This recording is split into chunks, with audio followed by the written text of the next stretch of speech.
Hello dear students, welcome back to my channel Edu Colours. आज हम इस worksheet में पढ़ेंगे सामाजिक विज्ञान 8th क्लास की। और ये वर्कशीट 23 है जो कि 18 दिसंबर को आपको मिलेगी। इस वर्कशीट में हम पढ़ेंगे जब जनता बगावत करती है 1857 व उसके बाद। ठीक है, तो ये वाली जो वर्कशीट है हमारी, इसमें हम इस बारे में पढ़ेंगे कि कंपनी ने किस तरीके से पलटवार किया और किस तरीके से जो अपने जो भी इरादे थे उसको किस तरह से उसने पूरा किया। भारतीय राज्यों, भारतीय नवाबों और जो यहाँ के क्रांतिकारी थे उनको किस तरीके से उसने हराया, क्या स्ट्रैटेजी उन्होंने अपनाई। तो चलिए यहाँ पर पढ़ते हैं कंपनी के बारे में कि कंपनी ने किस तरीके से अपनी सत्ता को पुनः स्थापित किया। जो कि क्रांति वो हारने वाली थी, उस क्रांति को वो कैसे जीत गई। तो ये सारे रीज़न के बारे में पढ़ेंगे। उसके बाद हम ये पढ़ेंगे किस तरीके से 1857 की क्रांति के बाद कंपनी ने यहाँ पर बदलाव किए। चलिए हम कंटेंट पढ़ते हैं। कंपनी का पलटवार। विद्रोह की उथल पुथल के बावजूद अंग्रेजों ने हिम्मत नहीं छोड़ी। कंपनी ने अपनी पूरी ताकत लगाकर विद्रोह को कुचलने का प्रयास किया। उन्होंने इंग्लैंड से और फौजी मंगवाए, विद्रोहियों को जल्दी सजा देने के लिए नए कानून बनाए और विद्रोहियों के मुख्य केंद्रों पर धावा बोला। तो ये इनकी स्ट्रैटेजी थी कि अच्छे हथियार मंगवाना, फौजी मंगवाना और ऐसे कानून बनाना जिससे कि अगर विद्रोही पकड़े जा रहे हैं तो उनको जल्दी से जल्दी सजा हो सके। उनके केंद्रों पर धावा बोल दिया। सितंबर 1857 में दिल्ली दोबारा अंग्रेजों के कब्जे में आ गई। जो दिल्ली ऐसा लग रहा था कि अंग्रेजों के कब्जे से निकल जाएगी, वो दोबारा उनके कब्जे में आ गई। अंतिम मुगल बादशाह बहादुर शाह जफर पर मुकदमा चलाया गया। उन्हें आजीवन कारावास की सजा देगी। उनके बेटों को उनकी आंखों के सामने मार दिया गया। बहादुर शाह और उनकी पत्नी जीनत महल को अक्टूबर 1858 में रंगून भेज दिया गया, यानी कि म्यांमार, वहाँ भेज दिया गया रंगून। और 1862 में यही उनकी मृत्यु हो जाती है, डेथ हो जाती है। मार्च में हम देखते हैं 1858 में लखनऊ में अंग्रेज़ों के कब्जे में भी, यानी कि अंग्रेज़ों के कब्जे में लखनऊ भी चला गया। जून 1858 में रानी लक्ष्मीबाई की शिकस्त हुई, यानी कि उनकी हार हुई और उन्हें मार दिया गया। ऐसा ही रानी अवंतीबाई के साथ हुआ, जो कि मध्य प्रदेश में थी। तांत्या टोपे मध्य भारत के जंगलों में छिप गए और वहां से उन्होंने आदिवासियों के साथ मिलकर छापामार युद्ध चलाते रहे। उन्हें 1859 में पकड़ लिया गया और उन पर मुकदमा चलाकर उन्हें मृत्युदंड दे दिया गया। विद्रोही ताकतों की हार से लोगों की हिम्मत टूटने लगी, यानी कि जब वो देखने लगी कि जो बड़े बड़े नवाब हैं, राजा हैं, या जो नेतृत्व कर रहे हैं क्रांतिकारी, जब वही पकड़े जा रहे हैं तो आम जनता की जो हिम्मत है वो भी टूट गई। बहुत सारे लोगों ने विद्रोहियों का साथ छोड़ दिया। लोगों का विश्वास जीतने के लिए अंग्रेज़ों ने वफादार भूस्वामियों के लिए इनामों का ऐलान कर दिया, यानी कि जो भूस्वामी जो अंग्रेज़ों के वफादार थे उनके लिए उन्होंने और बहुत ज़्यादा ऐलान कर दिया कि हम आपको गिफ्ट देंगे अगर आप हमारा साथ देते हैं लोगों का विश्वास जीतने में। तो ये स्ट्रैटेजी उन्होंने अपनाई। अब जब उन्होंने ये क्रांति जीत ली तो उसके बाद क्या होता है कि जो भारत में जो चेंजेस उन्होंने किए, क्योंकि वो उनको अगर भारत में रहना है तो उन्हें यहाँ पे पहले जैसे स्ट्रेटजी के साथ वो नहीं रह सकते थे, कि पहले जैसे जो उनकी शोषणकारी नीतियाँ थी उनके साथ वो भारत में रहेंगे तो दोबारा से ऐसी क्रांति होने की संभावना थी। इसीलिए उन्होंने यहाँ पर कुछ चेंजेस किए जिससे कि यहाँ पर दोबारा उनको 1857 की क्रांति का मुंह ना देखना पड़े। तो विद्रोह के बाद के साल क्या हुए, तो भारत में अंग्रेज़ों ने नियंत्रण दोबारा पा लिया, लेकिन ये नियंत्रण जो है वो दोबारा खो सकता था, इसीलिए उन्होंने यहाँ पे कुछ चेंजेस किए। तो चलिए हम अब उन जो चेंजेस किए यानी कि बदलाव किए उसके बारे में पढ़ते हैं। ब्रिटिश संसद के 1858 के नए कानून के द्वारा ईस्ट इंडिया कंपनी के सारे अधिकार ब्रिटिश साम्राज्य के हाथ में सौंप दिए गए। में ब्रिटिश मंत्रिमंडल के एक सदस्य को भारत मंत्री के रूप में नियुक्त किया गया। उसे भारत के शासन से संबंधित मामलों को संभालने का जिम्मा सौंपा गया।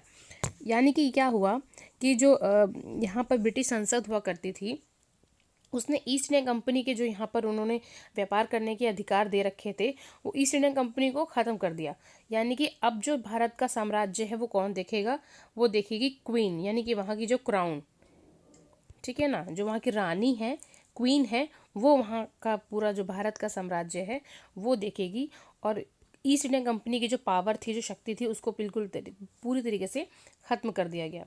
भारत में पहले गवर्नर जनरल हुआ करते थे, उसकी जगह अब वायसराय का पद जो है बढ़ा दिया गया, यानी कि गवर्नर जनरल का जो पद था उसको खत्म करके वायसराय एक नया पद जो है वो लागू किया गया 1857 की क्रांति के बाद।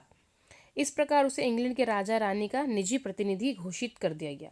यानी कि जैसे कि मैंने बताया कि ईस्ट इंडिया कंपनी को हटाकर भारत का जो सत्ता है, जो देख रेख है, सीधे वहाँ की रानी के हाथ में आ गया था।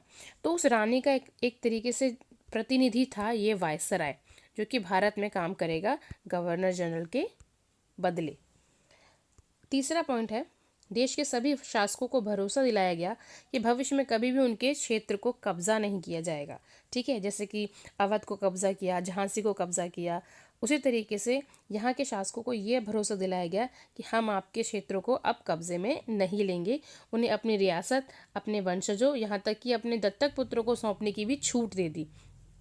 लेकिन उन्हें इस बात के लिए प्रेरित किया गया कि वे ब्रिटेन की रानी को अपना अधिपति मान ले। इस तरीके से उन्होंने विनती की भारतीय राज्यों से।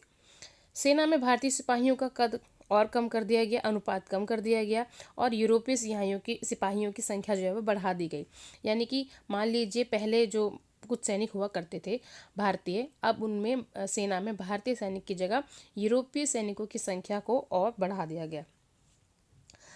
यह भी तय किया गया कि अवध, बिहार, मध्य भारत और दक्षिण भारत से सिपाहियों को भर्ती करने की बजाय अब गोरखा, सिखों और पठानों को अपनी सेना में भर्ती करेंगे, क्योंकि ये जो विद्रोही थे वो अवध, बिहार, मध्य भारत से ही थे। तो यहाँ के लोगों को अब हम सैनिक नहीं बना सकते, ऐसा कंपनी ने बोला।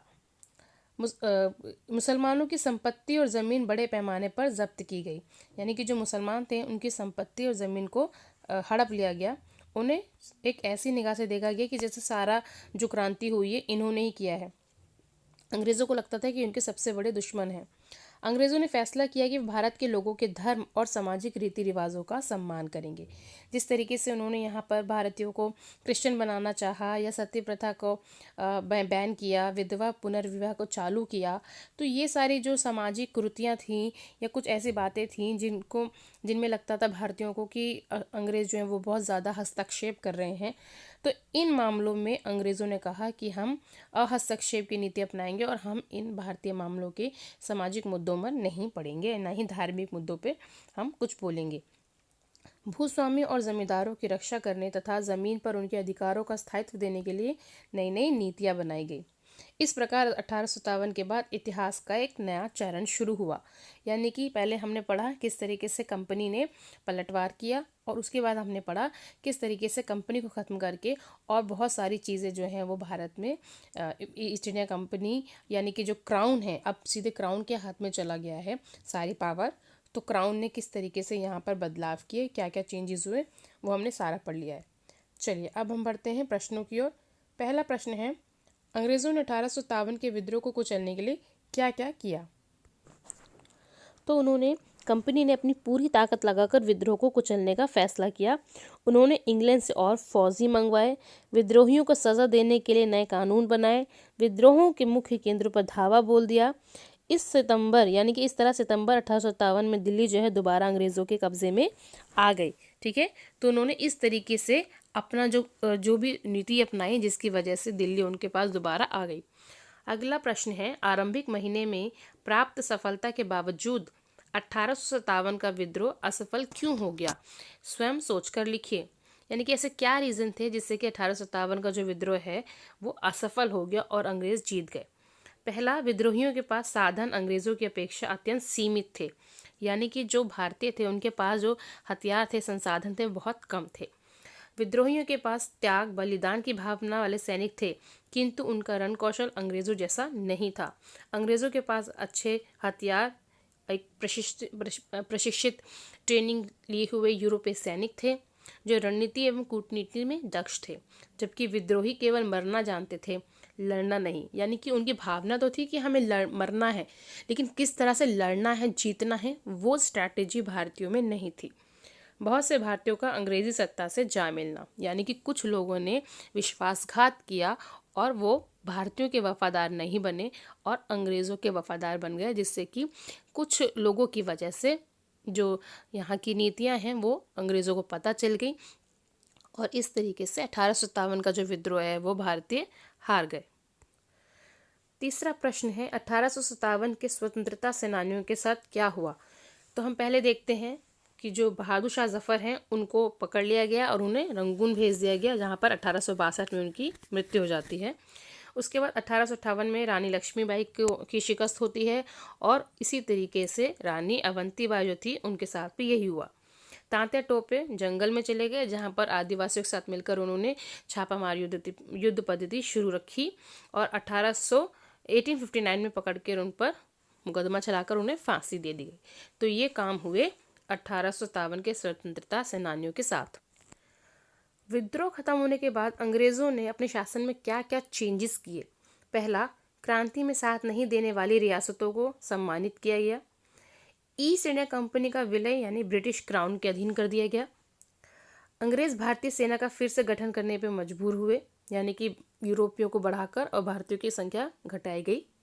इस विद्रोह के कारण भारतीयों को अनेक लाभ भी हुए। विद्रोह के बाद सर्वप्रथम ब्रिटिश सरकार ने देश की आंतरिक दशा को ठीक करने का प्रयत्न किया। अंग्रेजों ने फैसला किया कि भारत के लोगों के धर्म और सामाजिक रीति रिवाजों का सम्मान करेंगे, उसमें हस्तक्षेप नहीं करेंगे। ठीक है, चलिए अगला क्वेश्चन है, अंग्रेजों द्वारा लाए गए बदलावों के क्या कारण थे, यानी कि उन्होंने ये चेंजेस जो है वो क्यों किए। क्योंकि 1859 के आखिर तक देश पर दोबारा नियंत्रण पा लिया गया था, लेकिन अब वे पहले वाली नीतियों के सहारे शासन नहीं चला सकते थे, क्योंकि पहले वाली नीतियां जो थी वो बहुत दमनकारी थीं। अंग्रेज 1857 के विद्रोह से घबराए हुए थे, वे ऐसा विद्रोह दोबारा नहीं चाहते थे, इसलिए उन्होंने भारत में अपनी नीतियों में बदलाव किए। ठीक है बच्चों, तो बच्चों यहाँ पर जो हमारी वर्कशीट है ये कंप्लीट होती है और बहुत अच्छी वर्कशीट है, अच्छा सा चैप्टर है, बच्चों को समझ में भी आता है और मैं आशा करती हूँ आपको मेरी वर्कशीट अच्छी लगी होगी। कमेंट सेक्शन में ज़रूर बताएं कि आपको मेरा वीडियो कैसा लगा। मेरे चैनल एडू कलर्स को सब्सक्राइब करें। इस वीडियो को देखने के लिए थैंक यू सो मच।